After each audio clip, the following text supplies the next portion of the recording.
Rail movement of troops and supplies was often haphazard. The most dramatic use of rail came in 1863, with the transfer of the 11th and 12th Army Corps from the Army of the Potomac to Chattanooga. Following the Battle of Gettysburg, there was a tremendous troop movement west. It started with the Confederates.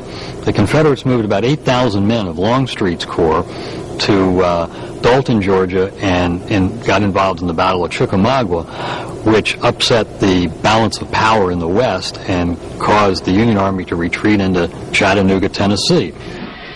Alarmed, the War Department initiated on September 25th the movement via Washington, Jeffersonville, Louisville, Nashville, Bridgeport, and Chattanooga. The trips took from 5.5 to 11 days. The chief telegraph operator of the United States Military Telegraph came up with an idea that they would be able to move troops from Washington to Tennessee to counterbalance this movement. Remarkable thing is that this whole plan was suggested and put into action in only 3 days. The transfer involved 23,500 men, 10 batteries of artillery, and 100 cars of baggage and supplies, covering 1,192 miles of rail. This was an incredible troop movement, which was replayed about 6 months later when the troops came back in the winter of '64 to rejoin the Army of the Potomac. But that's just one massive troop movement to show what could be done. For the civilians operating the lines, the job of Civil War railroad worker was downright dangerous. Civilian travel and civilian freight movement still had to occur during the American Civil War, despite the use of the railroad so extensively for the war effort. So we have these locomotive engineers and firemen and train crews that really expose themselves to a very, very dangerous job. First of all, they lived a tough life. They worked up to 16, 18 hours a day at $4 a day, pretty much no matter how many hours they worked. Their work was dangerous from a mechanical standpoint. It was dirty, it was hot in the summer, cold in the winter, but yet they exposed themselves as a result of their role to a much far greater danger by actually running their trains through war zones. They were fired at.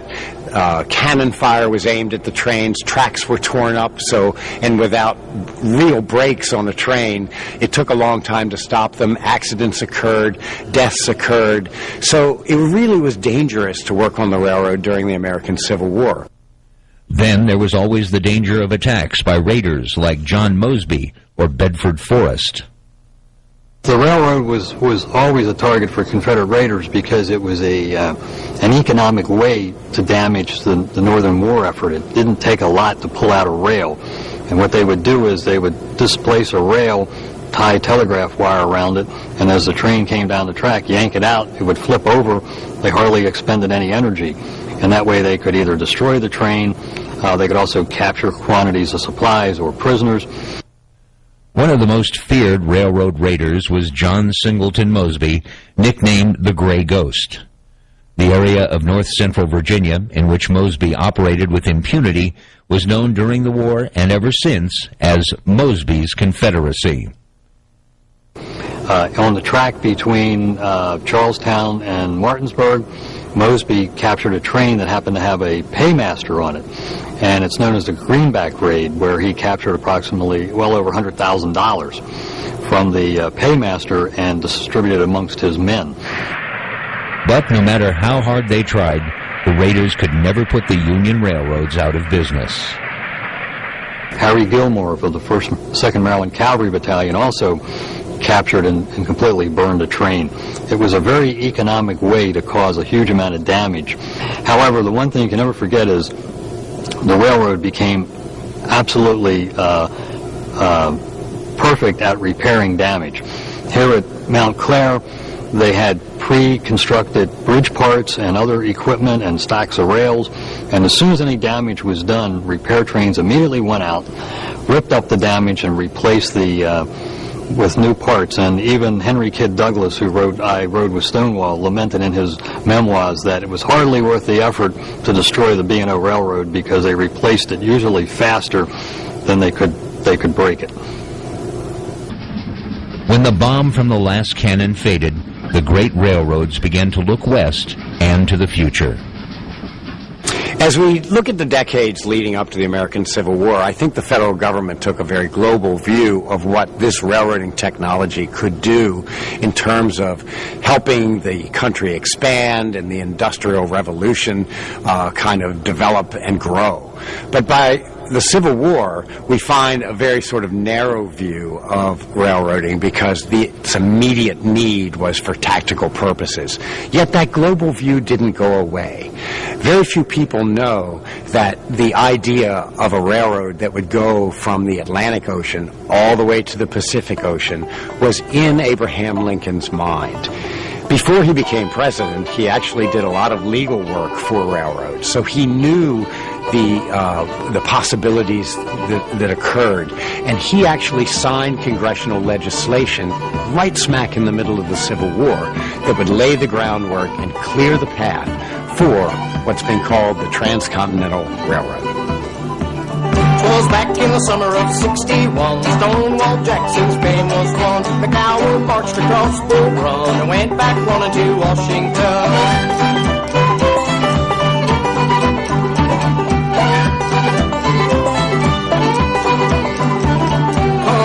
Spring of '62, down the valley, old Blue Light flew. At Kernstown there he picked a fight and gave old Abe a fearsome fright.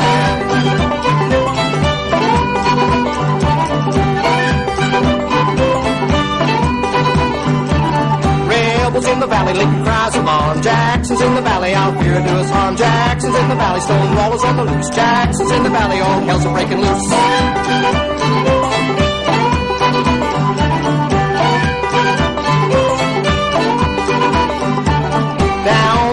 And back again, the Stonewall's boys did fight and win for 2 long months and maybe more. We marched and we fought and we marched some more.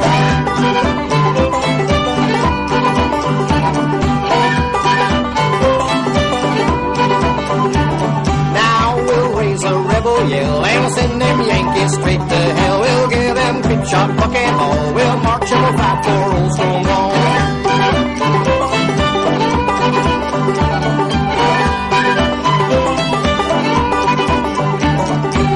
Even though our feet are torn, and it's true our clothes are worn, still we'll keep our muskets bright, for Stonewall's army is full of fight.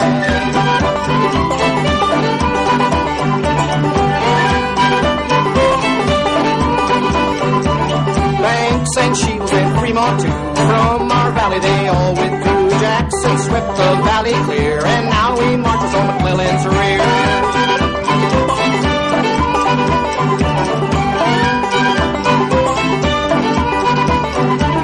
Jackson's in the valley, Stonewall is on the loose. Jackson's in the valley,